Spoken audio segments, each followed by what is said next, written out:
অনেকদিন হলো চোখে আর কাজল পরা হয় না ঠোঁটে লিপস্টিক লাগানো, আর কপালে একটা ছোট্ট টিপও পরা হয় না। একটা সময় ছিল যখন লিপস্টিক আর কাজল প্রিয় জিনিসের তালিকায় প্রথম ছিল।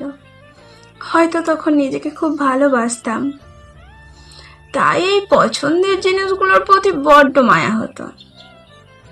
যত দিন যায় আর ইচ্ছে করে না কাজল পরতে। এখন তো চোখের নিচে চিন্তার কালি জমে গিয়েছে। এখন লিপস্টিকও পরতে ভালো লাগে না। মনে হয় এই সাধারণ জীবনে লিপ বামই যথেষ্ট। আর টিপ, সেটা তো মুখের কালো ব্রণের কাছে কিছুই না। এখন প্রতিটি মুহূর্ত যেন কঠিনের থেকেও কঠিন মনে হয়। এই সাধারণ জীবনকে অসাধারণ করতে গিয়ে এই একটা কঠিন সময়ই যথেষ্ট। আর কি বা চাই জীবনে?